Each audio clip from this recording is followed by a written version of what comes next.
The humid Baton Rouge air hung heavy, a damp blanket clinging to Kesha as she stepped out of the Uber.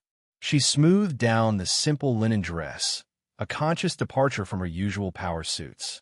The Beacon Point office building, a squat structure of beige brick and tinted glass, loomed before her. It wasn't imposing, not like the sleek steel and glass headquarters in Chicago, but housed the anxieties and whispers that had brought her here. Unannounced, alone, a faint, almost imperceptible tremor ran through her. This was a gamble, a high-stakes game of observation. Her carefully constructed image, the impenetrable CEO facade, had to melt away. She needed to be invisible, or at least unremarkable, a fly on the wall. The driver pulled away, leaving a fleeting scent of stale coffee and cheap air freshener in his wake. Kesha inhaled deeply, the muggy air filling her lungs. The city breathed differently here, slower, thicker, weighted with the unspoken. She adjusted the strap of her messenger bag, a plain canvas thing containing a notepad, a pen, and a carefully curated selection of questions. No laptop, no phone calls, no entourage. Just Kesha Monroe, stripped bare of her corporate armor. The strategy, though meticulously planned, felt unnervingly raw. This wasn't a boardroom battle, fought with spreadsheets and projections. This was a foray into the murky depths of human interaction, where instinct and observation were only weapons. The glass doors slid open with a barely audible whoosh, admitting her into the cool, artificially scented lobby. The air conditioning was a stark contrast to the oppressive heat outside, a sudden chill that momentarily tightened her chest. The lobby was sparsely decorated, with a few potted plants struggling to survive under the fluorescent lights and a generic abstract painting hanging askew on one wall. It was a space designed to be functional, not welcoming. The emptiness amplified the sound of her own heels clicking against the polished tile floor, each step a measured beat in the silent overture of her investigation. A young woman sat behind a reception desk, her head bent over a brightly lit phone screen. Chloe McNabb, the nameplate declared. Her fingers flew across the keyboard, nails clicking a staccato rhythm against the plastic. Kesha watched her for a moment, observing the subtle tension in her shoulders, the slight furrow in her brow. She seemed absorbed, oblivious to the world beyond the glowing rectangle. This was it. The first encounter. The first test. Kesha took a deep breath, schooling her features into a neutral expression. She approached the desk, her steps deliberately unhurried, her demeanor carefully calibrated to project an air of unassuming normalcy.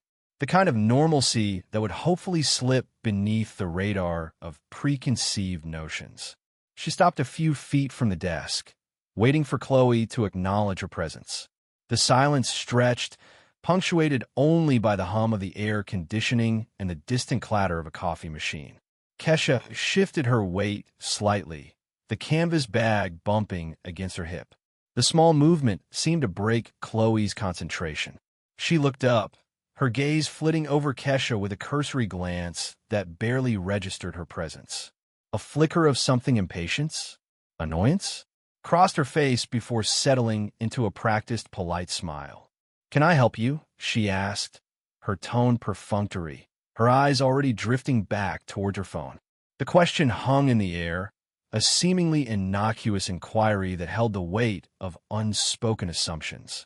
Kesha felt a tightening in her chest, a familiar surge of something akin to anger, quickly tempered by a cold wave of resolve. This was it, the moment of truth.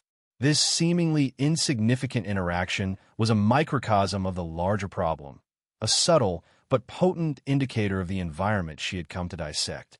She met Chloe's gaze, her own expression carefully neutral. "I have a delivery for Mr. Benton," she said, her voice calm and even. The words felt strange on her tongue, a deliberate distortion of her reality. But they were necessary, a necessary deception to peel back the layers of pretense and reveal the truth beneath. The lie hung between them, a fragile bridge spanning the chasm of misperception. Kesha watched Chloe's face, searching for a flicker of recognition, a hint of doubt, anything that would betray the assumptions swirling beneath the surface. The glass doors of the Beacon Point office building whispered open, releasing a gust of conditioned air that momentarily ruffled the pristine edges of Kesha Monroe's tailored suit. Sunlight, fractured by the towering steel and glass structure, splashed across the polished marble floor, creating an almost blinding sheen. Kesha paused, her eyes adjusting to the sudden shift from the Louisiana humidity to the sterile coolness of the lobby. The scent of artificial lemon, a ubiquitous fragrance in office buildings across the country, hung heavy in the air. She took a deep breath, the crispness strangely unsettling, like the air itself held a secret. This is it, she thought, the weight of her unannounced visit settling heavy in her chest. Time to see beneath the veneer. Across the vast lobby, a lone figure sat behind a sleek, curved reception desk. The woman, her name tag reading Chloe, was engrossed in her computer screen, the glow reflecting in her large, expressive eyes. Chloe's fingers flew across the keyboard, the rhythmic tapping a counterpoint to the low hum of the air conditioning. She wore a crisp white blouse, its pristine surface seemingly untouched by the mundane realities of the day. Kesha's gaze lingered on the meticulously arranged pens and notepad beside the computer, a small, framed photograph of a smiling couple tucked between them. A fleeting thought, a carefully constructed image flickered through her mind. Kesha crossed the lobby, the clicking of her heels echoing in the otherwise silent space. With each step, a strange disquiet grew within her. The space felt too perfect, too controlled, like a stage set before the actors arrived. She approached the desk, stopping a few feet away, deliberately leaving a space that demanded acknowledgement. Chloe, however, remained oblivious, lost in the digital world on her screen. The tapping continued, unbroken, a subtle but insistent dismissal of Kesha's presence. An uncomfortable tightness began to coil in Kesha's stomach. After a moment, which stretched into an eternity in Kesha's mind, Chloe looked up, her eyes flitting over Kesha's figure with a cursory glance that barely registered her existence. It was a look Kesha recognized, a look that dismissed, categorized, and ultimately diminished, a look that spoke volumes about unspoken assumptions. The carefully controlled facade Kesha maintained in the boardroom, in negotiations, in the face of constant scrutiny, almost crumbled under the weight of that look. This is what they mean, she thought, her voice a whisper in the cavern of her mind. This is the casual disregard, the daily erosion of dignity they described. Deliveries go around the back, Chloe stated, her voice flat, devoid of any warmth. Vendors wait outside. Her gaze returned to the computer screen, the dismissal complete. The words hung in the air, sharp and pointed. Kesha felt a surge of anger, hot and immediate, rising within her. She fought it down, reminding herself of her purpose. This wasn't about her personal indignation. This was about the pervasive culture that allowed such dismissive behavior to flourish unchecked. Breathe, she told herself, observe.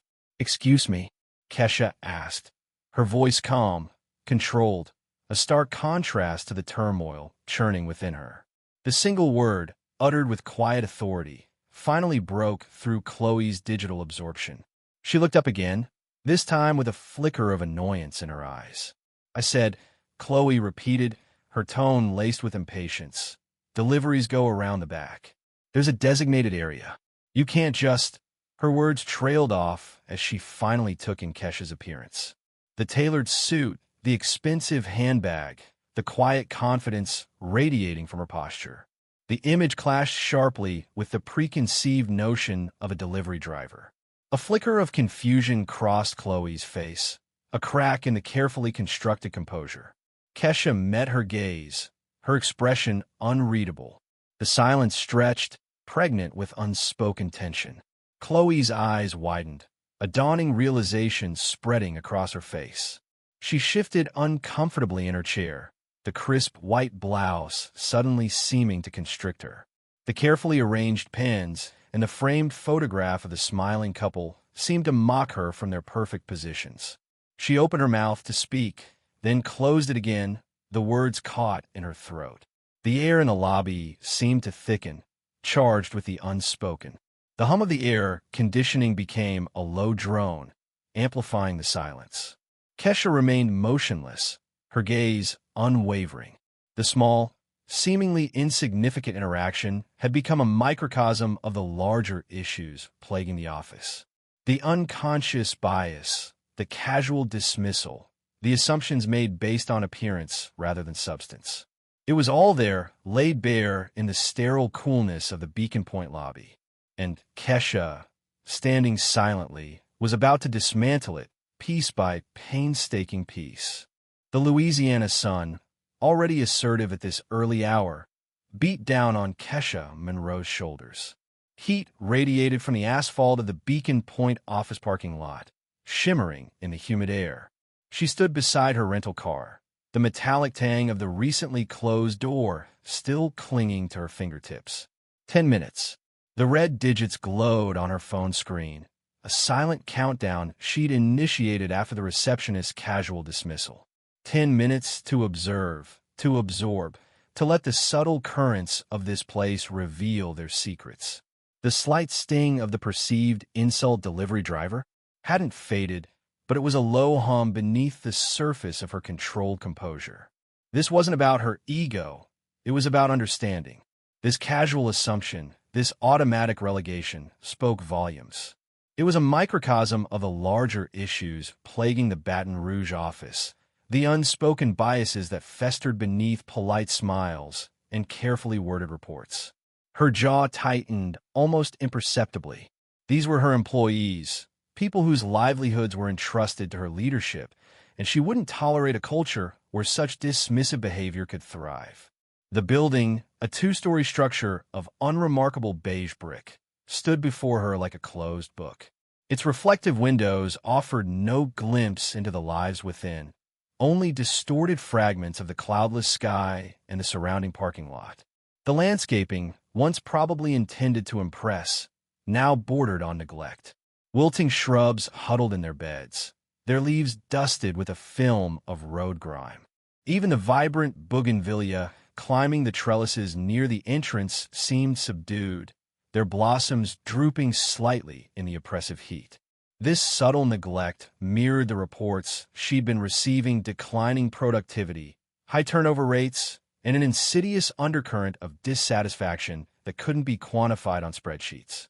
Kesha's gaze swept over the almost empty parking lot. A handful of cars, most likely belonging to early bird employees, were scattered haphazardly across the marked spaces. She noted the makes and models, a subconscious habit formed from years of observing, of piecing together narratives from seemingly insignificant details. These weren't luxury vehicles. They were practical, economical choices, reflecting the financial realities of the employees who drove them. This wasn't Silicon Valley. This was Baton Rouge, a place where hard work and resilience were woven into the fabric of life. A place where, it seemed, unconscious biases were allowed to fester unchecked. A flicker of movement at the edge of the lot caught her attention. A late-model sedan, its silver paint gleaming under the sun, pulled into a vacant space. A woman emerged, her movements quick and efficient as she gathered a briefcase and a large, overflowing tote bag from the passenger seat. Kesha watched, her analytical mind automatically cataloging details: the woman's crisp business attire, the slight weariness etched on her face, the way she clutched the tote bag as if it held the weight of the world. She was young, probably early 30s, with the kind of focused determination that often masked a deep well of anxiety. Another employee arriving for another day in this subtly toxic environment. Kesha felt a pang of empathy, a flicker of understanding that transcended the corporate hierarchy. This wasn't about numbers or performance metrics. It was about human lives, about the quiet struggles that often went unnoticed, buried beneath the surface of everyday routine. The woman hurried towards the building, her heels clicking against the pavement. Kesha's gaze followed her, tracing her path to the very same entrance where, just moments ago, she herself had been dismissed with a casual wave and a misplaced assumption. The receptionist, Chloe would likely greet this woman with the appropriate level of professional courtesy, the mask of politeness firmly in place. The irony wasn't lost on Kesha. It wasn't about the misidentification itself. It was about the underlying dynamic, the invisible lines drawn based on assumptions and preconceived notions. The 10 minutes were almost up. Her phone vibrated softly in her hand, a silent signal to proceed. She could have walked straight into the building, announced her arrival, and demanded an explanation. But that wouldn't achieve her true objective. It wouldn't expose the subtle, insidious nature of the problem. She needed to see it firsthand, to experience it from the perspective of those who lived it every day. A deep breath filled her lungs, the humid air thick with the scent of blooming jasmine and exhaust fumes. The countdown on her phone reached 0. She slipped the device back in her pocket, the cool metal a stark contrast to the burning sun on her skin. A faint tremor of anticipation, a tightening in her chest, belied her outward calm. This wasn't a boardroom battle or a negotiation with a potential investor. This was a different kind of challenge, one that required a different set of skills. She needed to be observant, to be empathetic, to be the silent witness to the unspoken truths that lay hidden beneath the surface of this seemingly ordinary office. This wasn't about proving a point. It was about understanding the problem, about dismantling the invisible barriers that prevented her employees from thriving. It was about creating a culture where everyone, regardless of appearance or background, felt valued and respected. And it all started with a simple, yet profound, act of observation. She turned, her gaze fixed on the entrance, and began to walk. Each step was deliberate, measured, imbued with a quiet determination that resonated far beyond the confines of the sun-drenched parking lot. The Louisiana sun beat down on the black asphalt, baking the air thick and heavy. Kesha leaned against her rented sedan, the heat radiating through the thin fabric of her dress. 10 minutes. She'd given them 10 minutes to stew in their assumptions, to let the discomfort fester. 10 minutes to wonder who this woman was, this delivery driver who dared to occupy the CEO's parking spot. A flicker of a smile played at the corner of her lips. She wasn't playing games, not really. This was reconnaissance, a silent assessment of the battlefield before the first shot was fired. Her gaze swept over the mirrored glass facade of the Beacon Point office building, reflecting the cloudless sky and the lush green of the surrounding oaks. An unsettling stillness hung in the air, a deceptive calm before the storm. Let them wonder. Let them squirm. The sleek black car, pulling into the adjacent spot, shattered the quiet. Miriam emerged, her movements precise and economical, her expression carefully neutral. She didn't glance at Kesha, didn't acknowledge her presence with so much as a nod. That was Miriam, always the silent operator, a shadow moving with purpose. Behind her, a man unfolded himself on the passenger side. Tall, broad-shouldered, with a touch of silver at his temples, Troy Benton exuded an air of quiet authority. He straightened his suit jacket, his eyes scanning the parking lot, finally landing on Kesha. A flicker of recognition, quickly masked by a professional composure, crossed his features. He approached, extending a hand. "Ms. Monroe," he said, his voice smooth and measured. "A pleasure to finally meet you in person." Finally. The word hung in the air, heavy with unspoken meaning. Kesha knew he'd been expecting this visit, had likely been dreading it. The reports of low morale, the whispers of bias, they hadn't escaped her notice. She took his hand, her grip firm, her gaze steady. "The pleasure is all mine, Mr. Benton. Though I must admit, my arrival seems to have caused some confusion." Her tone was light, almost teasing, but the steel in her eyes betrayed the seriousness of her intent. Troy's smile tightened, a subtle twitch at the corner of his mouth. "Indeed, a slight miscommunication at the reception desk. I assure you, it's not representative of our usual efficiency." He paused, choosing his words carefully. "I've taken the liberty of gathering the senior management team. They're eager to hear your address." Eager or apprehensive? Kesha wondered, watching the subtle play of emotions across his face. He was a skilled diplomat, this HR director, adept at navigating the treacherous waters of corporate politics. Miriam, who had remained silent until now, spoke, her voice low and direct, aimed solely at Kesha. "Walk slow. Let them see you." It wasn't a suggestion, it was an instruction, a tactical maneuver in a game of power. Kesha understood. Every step, every glance, every breath was a message. This wasn't just about addressing a single incident. It was about dismantling a culture, brick by carefully placed brick. "You ready?" Kesha asked, her gaze fixed on Troy. The question was more than just a formality. It was an acknowledgement of the unspoken alliance, the shared understanding of the task ahead. Troy's reply was equally weighted. "Always." He held the glass door open, the cool air from the lobby a stark contrast to the oppressive heat outside. Kesha straightened, adjusting the strap of her bag, feeling the weight of expectation settle upon her shoulders. She stepped into the air-conditioned space, the sudden shift in temperature a physical manifestation of the change she was about to bring. Inside, the reception area was a study in contrasts. The sleek modern furniture, the abstract art on the walls, the pristine white floors, all spoke of corporate success. Yet, an underlying tension crackled in the air, a palpable unease radiating from the small group gathered near the elevators. Their faces, a mixture of curiosity, apprehension, and thinly veiled resentment, were turned towards her. Kesha met their gazes, one by one, her expression unreadable. She could feel their eyes on her, dissecting her appearance, judging her worth. Let them judge. She wasn't here to impress them. She was here to disrupt their carefully constructed world.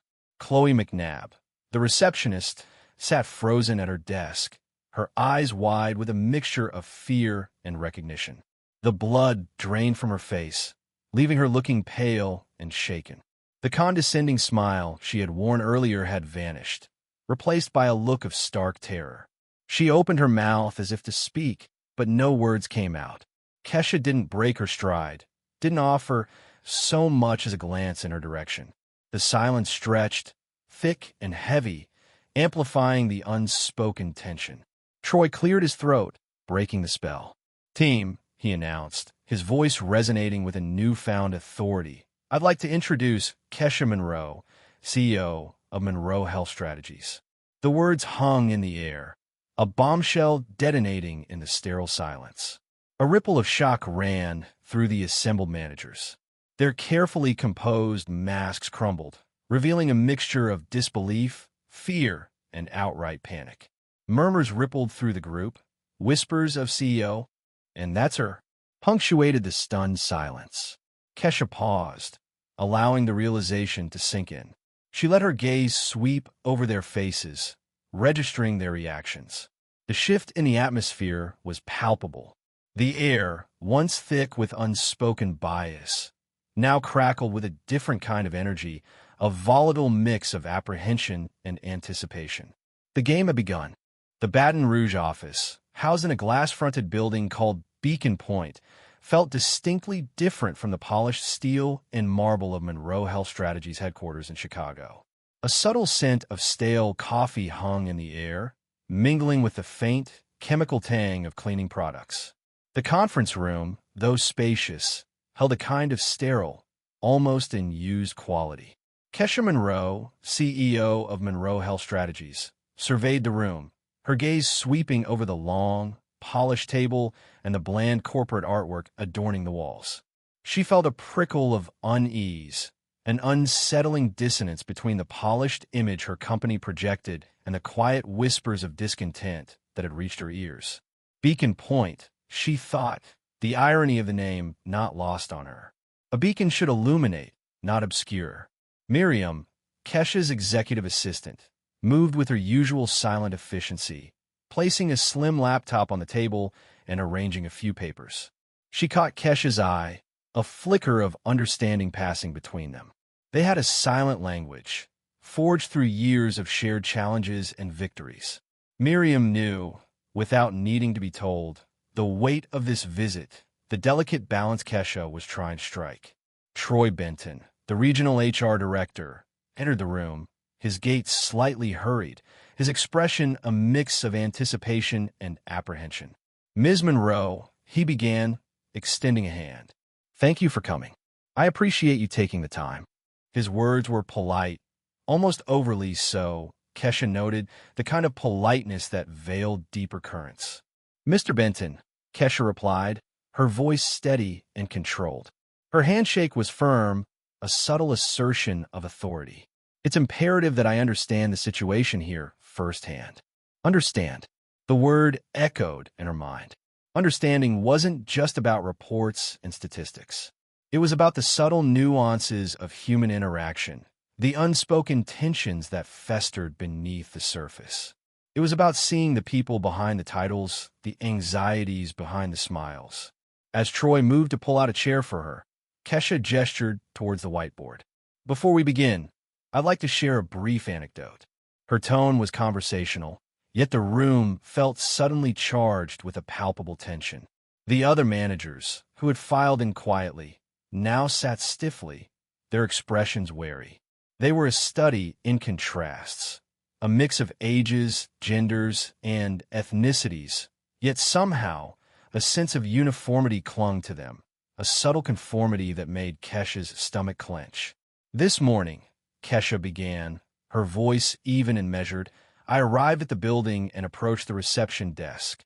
She paused, allowing her words to hang in the air. "I was informed, quite curtly, that I would need to wait outside." She saw a flicker of recognition in Troy's eyes, a tightening of his jaw. The other managers exchanged uneasy glances, their silence heavy with unspoken questions. Kesha continued, her voice softening slightly, but with a steel core beneath the gentle cadence. "Nobody asked my name. No questions about the purpose of my visit. No anything. Just wait." The word hung in the air, a stark testament to the casual dismissal she had experienced. She picked up a marker and wrote 3 words on the whiteboard: assumptions, access, accountability. The words, stark and bold against the white surface, seemed to vibrate with unspoken meaning. Troy cleared his throat. "Ms. Monroe, I apologize for that. I assure you, that's not typical of our dash." Kesha held up a hand, silencing him. "Mr. Benton, I'm not interested in assurances. I'm interested in understanding the root causes of this oversight." Her gaze swept over the assembled managers, her eyes sharp and probing. "Why was I, the CEO of this company, assumed to be something else?" The silence in the room deepened, thick and suffocating. The managers shifted in their seats, avoiding her gaze. Brenda Owens, the HR manager, fidgeted with her pen, her face pale. Kesha watched her, a knot of suspicion tightening in her gut.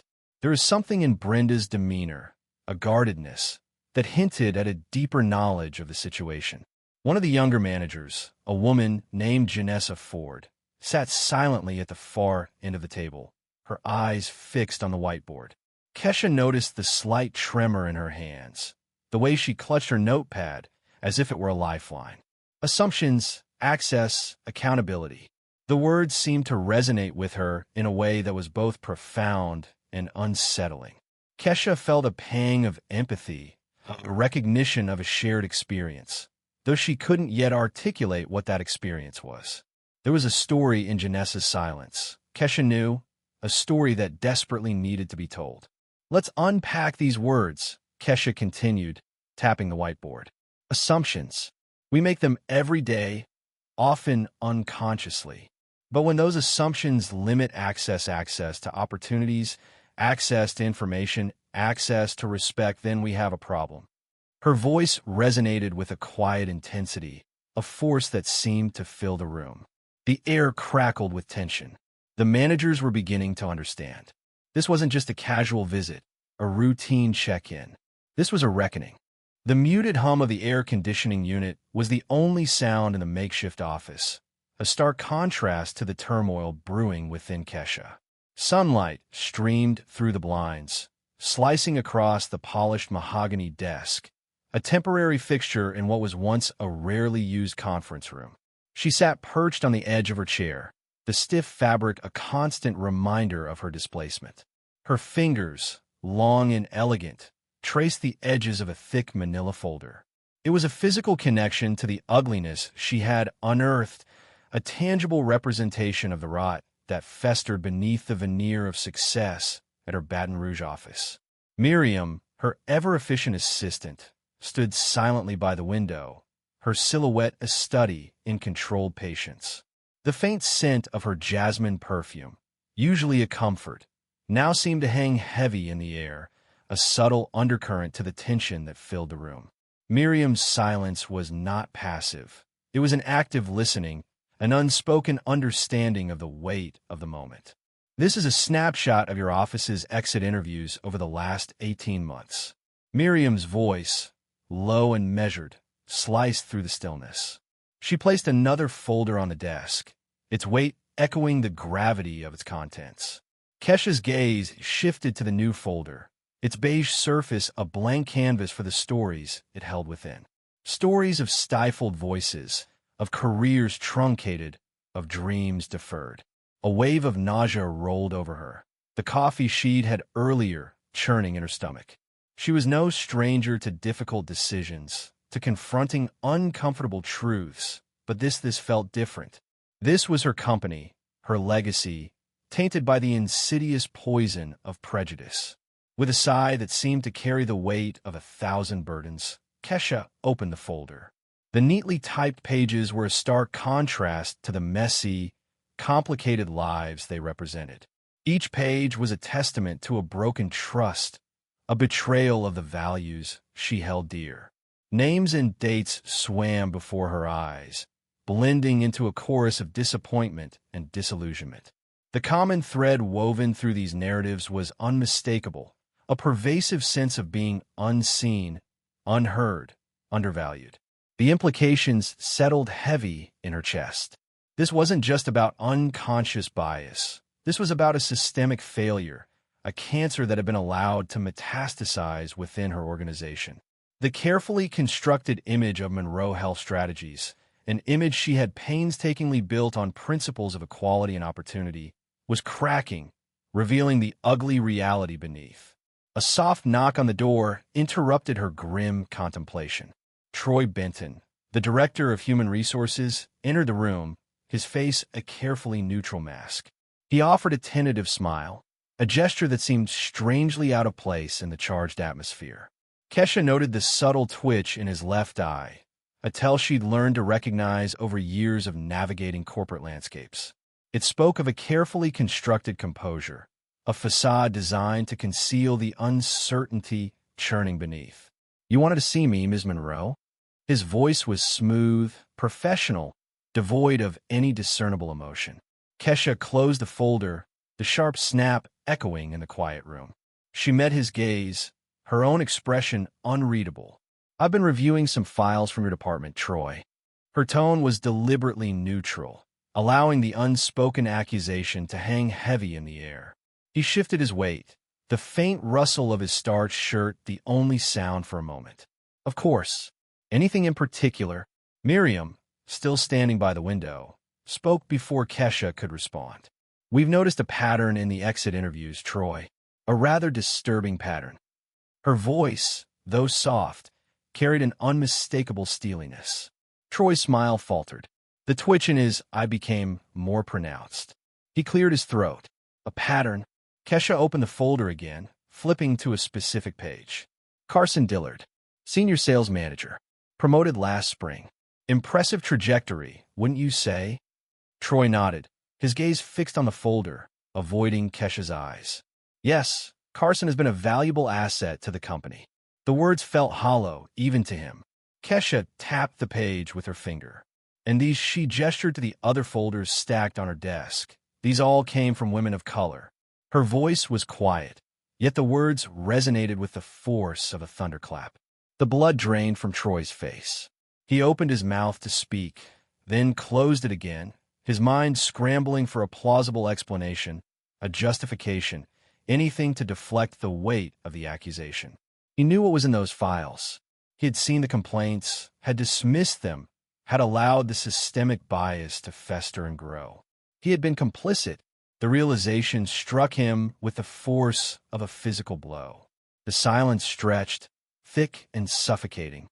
The hum of the air conditioner seemed to amplify the tension, the rhythmic drone a counterpoint to the chaotic thoughts swirling in Troy's mind. He could feel Kesha's gaze on him, sharp and unwavering, like a surgeon's scalpel dissecting his carefully constructed defenses. He knew, with a chilling certainty, that everything was about to change. The late afternoon sun slanted through the conference room windows, painting stripes of pale gold across the polished mahogany table. The air hung thick with a residue of stale coffee and the unspoken anxieties that had permeated the room for the past hour. Kesha Monroe stood at the head of the table, her posture ramrod straight, a stillness radiating from her that belied the storm brewing within. She surveyed the faces of the assembled managers, their expressions a mixture of defiance, apprehension, and a dawning realization that the carefully constructed facade of their authority was crumbling. They'd expected an apology, perhaps a strongly worded email from corporate. They hadn't expected her. 5 days, she thought, the words echoing the ultimatum she'd just delivered. 5 days to prove they're not dinosaurs. 5 days to dismantle a culture of bias they'd allowed to fester. Culture starts at the front desk, Kesha reiterated, her voice low but resonant, each word landing with the weight of a gavel.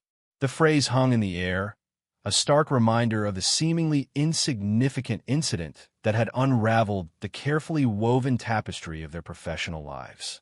A flicker of something unreadable passed across her face, a momentary vulnerability that she quickly masked. This isn't about Chloe, she reminded herself. This is about the system that allowed this to happen, the system that she, as CEO, was ultimately responsible for fixing. Brenda Owens, the HR manager, shifted uncomfortably in her chair. Her carefully applied makeup couldn't quite conceal the pallor that had crept into her cheeks. 5 days, she echoed internally, the words a chilling drumbeat against a rising panic. 5 days to undo years of ingrained behavior, years of turning a blind eye. She glanced at Troy Benton, the director of HR, seeking some semblance of reassurance, but he studiously avoided her gaze, his jaw clenched, his focus fixed on the table in front of him. He was calculating, she realized with a sinking heart, calculating his own survival. A murmur rippled through the room, the low hum of anxious whispers breaking the strained silence. The other managers exchanged furtive glances, each gauging the reactions of the others.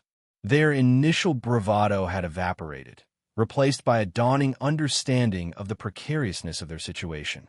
This wasn't a performance review. This was a reckoning. Kesha observed their discomfort, a grim satisfaction settling in her chest. Good, she thought. Let them stew in their own complicity. She hadn't flown 2,000 miles for apologies or empty promises. She wanted action, tangible, measurable change.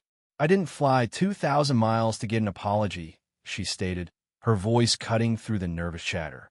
I came for change. You got 5 days. Show me who's committed to rebuilding. The weight of her words settled heavily upon the room. One by one, the managers began to truly process the gravity of the situation. The subtle shifts in power dynamics, the unspoken alliances, the carefully cultivated image of competence, it all seemed fragile, teetering on the brink of collapse. The fear that had been simmering beneath the surface finally boiled over, etching itself onto their faces. 5 days, they thought, the words a relentless mantra echoing Kesha's ultimatum. 5 days to salvage their careers, their reputations, their carefully constructed realities. Kesha turned to Miriam, her executive assistant, who stood silently by the door, her presence a quiet force of efficiency. Miriam, would you please ask Ms. McNabb to join me? A ripple of surprise went through the room. Chloe McNabb, the receptionist, the unwitting catalyst of this entire ordeal. Why would the CEO want to speak with her privately? Speculation buzzed in the air, thick and heavy like the humid Baton Rouge air outside. Miriam nodded, her expression unreadable, and slipped out of the room. The silence that followed was almost deafening. The managers held their breath, their eyes fixed on the door, waiting for Chloe to enter, waiting for the next act in this unfolding drama. Brenda's heart hammered against her ribs, a frantic bird trapped in a cage. What'll she say? She wondered, her thoughts spiraling into a vortex of anxiety. Will she tell the CEO about the comments, the jokes? The door opened, and Chloe entered, her eyes wide with a mixture of apprehension and confusion. She glanced nervously at the assembled managers, their faces grim and unreadable, then turned to Kesha, her posture stiff and uncertain. She still wore the same crisp, white blouse and navy skirt from earlier, but now they seemed to hang on her differently. The crispness wilted, the formality strained. Kesha gestured towards a chair near the window, away from the oppressive weight of the mahogany table. Ms. McNabb, please have a seat. Chloe hesitated for a moment, then slowly moved towards the chair, her steps measured and cautious. She sat down, her hands clasped tightly in her lap, her gaze fixed on Kesha, waiting. The air crackled with unspoken tension, the silence pregnant with anticipation. Culture starts at the front desk. Kesha's words echoed in the room, a stark reminder of the power dynamics at play, the invisible lines that had been crossed, the consequences that were about to unfold. The late afternoon sun cast long shadows across the makeshift office, painting the bare walls with a melancholic hue. Kesha sat at the borrowed desk, the cheap laminate cold beneath her fingertips. The faint scent of stale coffee lingered in the air, a testament to the countless hurried meetings that had taken place within these walls. She tapped a pen against a legal pad, the rhythmic click echoing in the quiet room, a counterpoint to the frantic drumbeat of her own thoughts. This entire situation felt like a tangled knot, each strand a representation of a deeper issue. She had hoped for swift resolutions, clear answers, but human nature was rarely so obliging. Chloe's arrival had been delayed, adding another layer of tension to the already fraught atmosphere. Kesha wondered if the young receptionist would even show up, if fear had finally taken root and choked out any remaining embers of courage. A soft knock broke the silence. "Come in," Kesha said, her voice deliberately calm, attempting to project an aura of reassurance. She needed honesty, not a performance born of fear. Chloe entered hesitantly, her eyes downcast, clutching a worn handbag as if it were a lifeline. She stood just inside the door, a fragile silhouette against the fading light. Kesha observed her closely, the subtle tremor in her hands, the way her shoulders hunched as if bracing for a blow. They spoke volumes. This wasn't just about a job. It was about dignity, about the quiet erosion of self-worth that came with being consistently underestimated. "Please sit down." Kesha gestured to the chair opposite her. Chloe moved slowly, her steps measured, each one a testament to her internal struggle. She perched on the edge of the seat, her back ramrod straight, her eyes darting around the room as if searching for an escape route. Kesha allowed a moment of silence to stretch between them, giving Chloe time to gather herself. The quiet hum of the air conditioning unit filled the void, a stark contrast to the turmoil brewing beneath the surface. "Chloe," Kesha began, her voice soft yet firm, "I wanted to talk to you about what happened this morning." Chloe flinched, her gaze dropping to her lap. Her knuckles were white against the worn leather of her handbag. Kesha's stomach clenched. This wasn't about blame. It was about understanding. "I am so sorry, Ms. Monroe," Chloe stammered, her voice barely a whisper.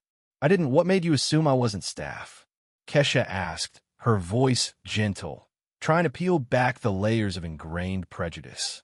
The question hung in the air, heavy with unspoken implications. Chloe remained silent, her shoulders shaking slightly. Kesha studied her, searching for a flicker of understanding, a spark of recognition.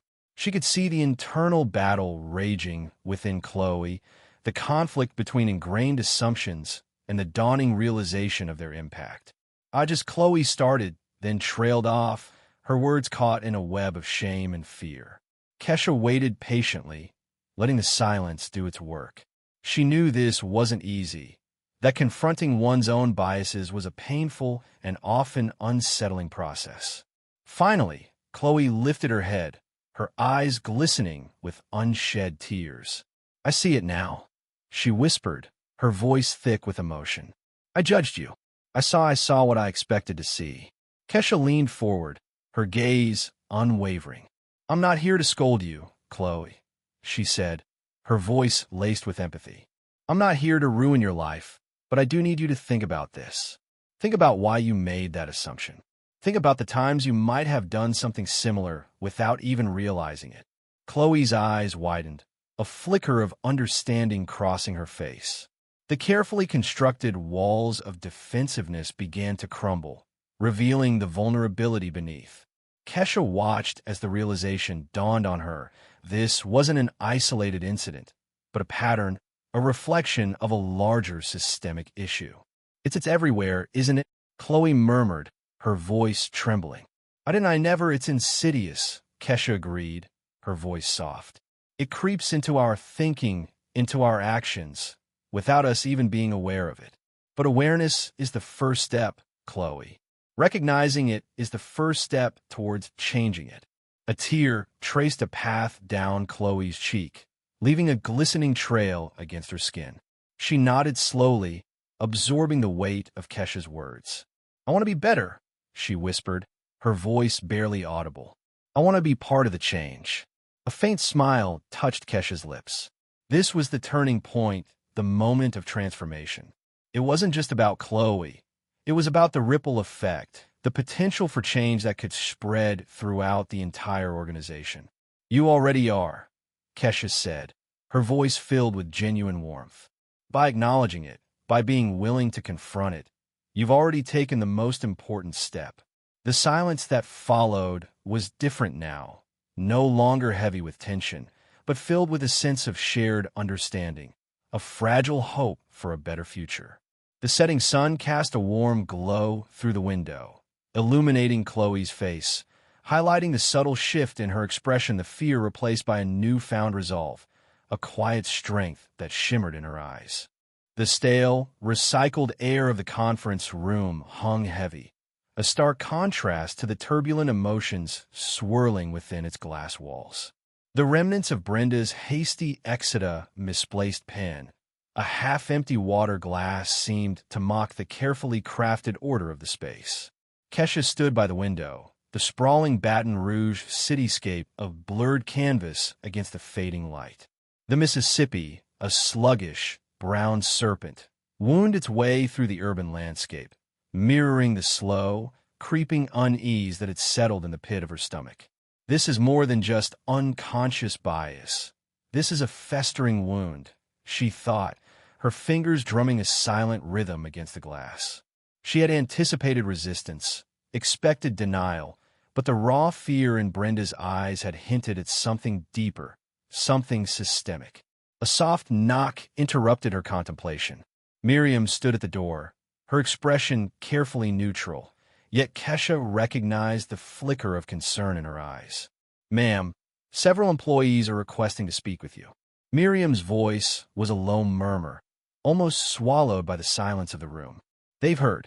The realization sent a jolt through Kesha. The office grapevine, she knew, was faster and more efficient than any formal communication channel. Let them in, Miriam, she replied, her voice steadier than she felt. This is what I came for. The first to enter was Janessa Ford, the young scheduling coordinator. Her hands fidgeted with the hem of her blouse, her gaze darting nervously around the room before settling on Kesha. Janessa's internal monologue was a frantic scramble. Should I have come? What if I lose my job? But what if this is my only chance? The words tumbled out in a rush, a torrent of suppressed frustrations, microaggressions, and slights that had accumulated over months, each incident seemingly insignificant on its own, yet collectively forming a heavy burden. She spoke of being constantly mistaken for an intern, her suggestions dismissed, her contributions overlooked. Kesha listened intently, her expression unreadable. This is Janessa's reality, she thought, the weight of the young woman's words pressing down on her. How many others carry this same weight, unseen, unheard? She offered Janessa a small, reassuring smile. Thank you for sharing this with me, Janessa. Your voice matters. The sincerity in Kesha's tone, The simple acknowledgement of her experience brought unexpected tears to Janessa's eyes. As Janessa left, others followed, each with their own story, their own burdens. A senior analyst recounted being excluded from key meetings, his expertise ignored because of his accent. A marketing assistant described the subtle, yet persistent, pressure to conform to a certain image, to downplay her cultural heritage. Each narrative added another layer to the complex tapestry of the office's dysfunction, each voice a testament to the pervasive nature of the problem. The news of these individual conversations spread through the office like wildfire, igniting a spark of both fear and hope. In hushed whispers, in hurried exchanges in the break room and by the water cooler, the events of the afternoon were dissected, analyzed, and reinterpreted. Some managers, sensing a shift in the power dynamics, began to scramble, attempting to preemptively address the issues that were now being brought to light. Troy Benton, the HR director, after an initial period of stunned silence, began to actively collect testimonies, his initial skepticism replaced by a growing sense of urgency. He understood, with chilling clarity, the potential ramifications of these revelations. Damage control isn't enough, he realized. This requires a complete overhaul. Brenda, on the other hand, retreated further into herself, her fear morphing into a paralyzing dread.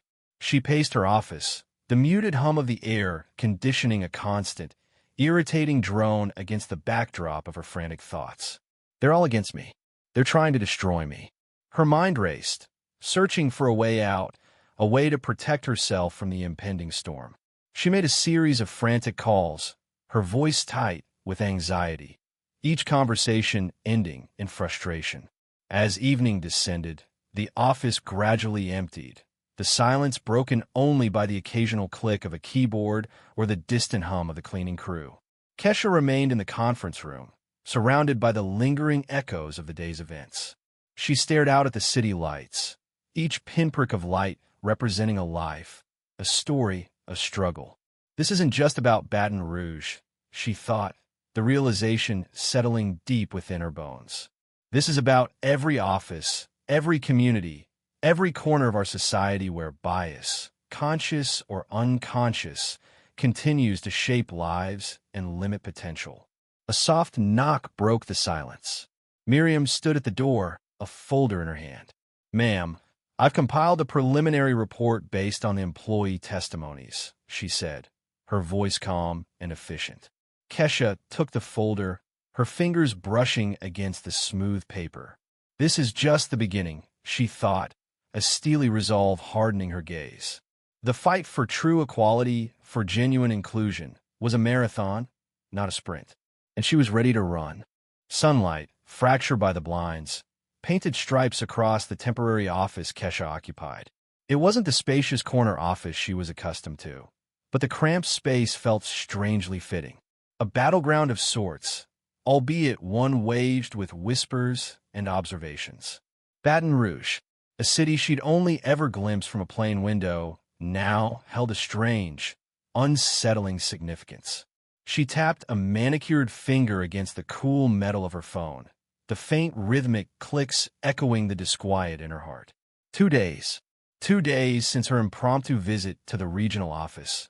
2 days since the seemingly innocuous encounter with the receptionist, Chloe McNabb. 2 days that had unraveled a tapestry of assumptions and microaggressions, revealing a deep-seated bias she hadn't anticipated. The air in the small office felt heavy, thick with unspoken truths. She could almost taste the metallic tang of tension, a phantom sensation mirroring the knot in her stomach. The vibration of her phone sliced through the silence. Geraldine Nash. Kesha's breath hitched. Geraldine wasn't just any board member. She was a shrewd observer, a woman who understood the unspoken language of power dynamics. Kesha's thumb hovered over the screen, a flicker of apprehension dancing in her eyes. What did Geraldine know? How much had already filtered up the corporate ladder? With a decisive tap, she opened the message. 6 words, stark and loaded. "Heard you're stirring things up in Baton Rouge. Corporates asking questions." Kesha reread the message, each word resonating with a different layer of meaning. Stirring things up, an understatement. She had cracked open a carefully constructed facade, revealing the festering wounds beneath. The carefully curated image of diversity and inclusion, shattered by the reality of unconscious bias and systemic exclusion. A bitter smile tugged at the corner of her lips. Good. Let them ask. I've got answers. Her reply was swift, a reflection of her unwavering resolve. She wasn't just observing anymore. She was actively dismantling. She leaned back in the uncomfortable chair, the plastic groaning beneath her weight. The events of the past 2 days replayed in her mind, each detail etched with unsettling clarity. The dismissive wave of Chloe's hand, the patronizing tone, the assumption that a black woman in a business suit could only be delivering something. It wasn't just about Chloe. It was about the environment that allowed such behavior to flourish, the unspoken code that normalized these microaggressions. It was about the silent suffering of employees like Janessa Ford, the young scheduling coordinator whose quiet desperation had resonated with Kesha on a visceral level. Janessa's downcast eyes, her hesitant speech, the subtle flinching whenever a senior manager entered the room, these were not the signs of a thriving, inclusive workplace. They were the symptoms of a deeper malaise. Kesha closed her eyes, the image of Brenda Owens, the HR manager, flashing behind her eyelids. Brenda's initial defensiveness, her carefully crafted excuses, had slowly crumbled under Kesha's persistent questioning. The fear in Brenda's eyes wasn't just fear of losing her job. It was the fear of being exposed, of having her complicity laid bare. Kesha understood that fear. She had felt it herself in different contexts at different points in her career. But understanding didn't equate to condoning. Brenda's inaction, her willful blindness, had perpetuated a system that marginalized and silenced employees. Her thoughts drifted to Troy Benton, the director of human resources. His initial detachment, his almost clinical approach to the situation, had gradually shifted as Kesha presented her observations. He wasn't complicit like Brenda, but he was certainly culpable.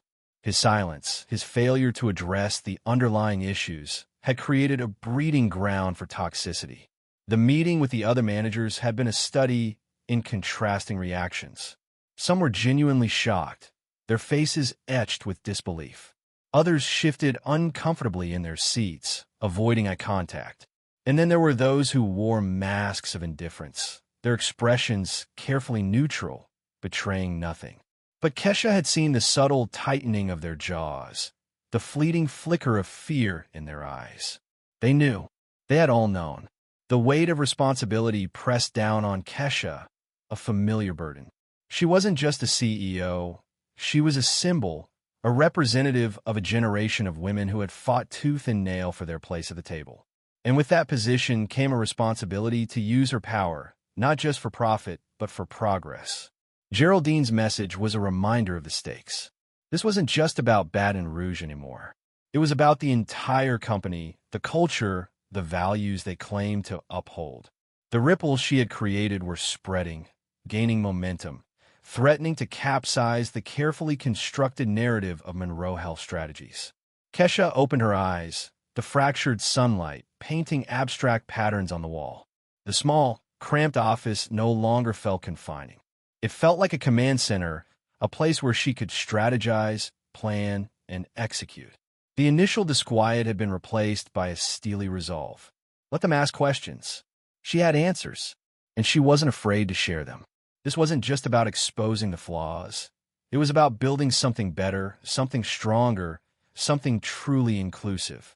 It was about creating a workplace where every employee, regardless of their background, could thrive. The fight had just begun, and Kesha Monroe was ready. The Baton Rouge airport hummed with a low, Friday morning energy. Filtered sunlight slanted through the high windows, catching the dust motes dancing in the conditioned air. Kesha Monroe stood near the gate, her tailored suit a stark contrast to the casual attire of the other travelers. She wasn't immune to the subtle pull of relief that accompanied departures, the feeling of leaving a complicated situation behind, even if temporarily. The weight of the past few days pressed on her, a mixture of exhaustion and a strange, unsettling satisfaction. She hadn't come to Baton Rouge expecting fireworks, but the spark she'd ignited had certainly caught quickly. Her gaze drifted to the tarmac, where a plane was being prepped for takeoff. The controlled chaos, the meticulous adherence to procedure, it reminded her of her own approach to business. Every action deliberate, every outcome calculated. But sometimes, the most impactful actions were the unplanned ones. Like her impromptu front door test. The memory of Chloe's startled face, the hurried apologies, the palpable tension in the air. It was a scene etched in her mind. A microcosm of a much larger problem. Kesha's hand instinctively went to her notebook, a worn leather-bound volume that held more secrets than most boardrooms. She flipped it open, her fingers tracing the embossed initials on the cover. The faint scent of sandalwood, her signature perfume, wafted up from the pages. She uncapped her pen, the click echoing softly in the relative quiet of the gate area. "The front door test," she wrote, the words flowing effortlessly onto the page. "Who do we let in? Who do we keep out? What story are we telling before we ever speak?" The questions resonated with her, not just in a corporate context, but on a deeper, more personal level. How often did we make assumptions based on appearances, on preconceived notions? How often did we shut doors, metaphorically or otherwise, without truly seeing the person standing on the other side? The incident with Chloe wasn't just about a receptionist failing to recognize a CEO. It was about the invisible barriers we erect, the subtle biases that shape our perceptions and influence our actions. A soft chime announced her flight. Kesha closed her notebook, the questions lingering in the air like unresolved chords. As she walked towards the gate, Miriam, her executive assistant, fell into step beside her. Miriam's presence was a comforting constant, a silent understanding passing between them. They didn't need words to acknowledge the weight of what they'd witnessed, the implications of what they'd set in motion. "Everything arranged for the follow-up, Miriam?" Kesha asked, her voice low and steady. "Yes, ma'am," Miriam replied, her tone equally composed. "Brenda Owens has agreed to cooperate fully with the investigation. Troy Benton seems genuinely committed to addressing the issues." Kesha nodded, her expression unreadable. Cooperation is one thing, genuine change is another. She paused, her gaze distant. "We'll see how committed they truly are when the spotlight fades." The unspoken understanding between them thickened. Miriam knew what Kesha meant. Public apologies and promises were easy. The real test would be in the long-term actions, the sustained effort required to dismantle ingrained biases and foster a truly inclusive environment. Kesha's visit had been a catalyst, a disruption to the status quo. But true transformation required more than a single spark. It required a sustained flame. Boarding the plane, Kesha settled into her seat, the familiar hum of the engines a soothing backdrop to her thoughts. She glanced out the window, watching as the ground crew prepared for departure. The image of Janessa Ford, the young scheduling coordinator, flashed in her mind. The quiet resignation in her eyes, the subtle tremor in her voice. When she'd finally spoken up, it was a reminder of the human cost of systemic indifference. Janessa represented the countless others who suffered in silence, their voices unheard, their experiences dismissed. Kesha knew this was just the beginning. The Baton Rouge office was merely a symptom of a wider issue, a reflection of the unconscious biases that permeated the corporate world and society as a whole. The front door test wasn't confined to a single building. It was a challenge to every organization, every individual, to examine their own preconceptions, their own blind spots. As the plane taxied towards the runway, Kesha opened her notebook again. Beneath the questions she'd written earlier, she added a new line. "The work continues."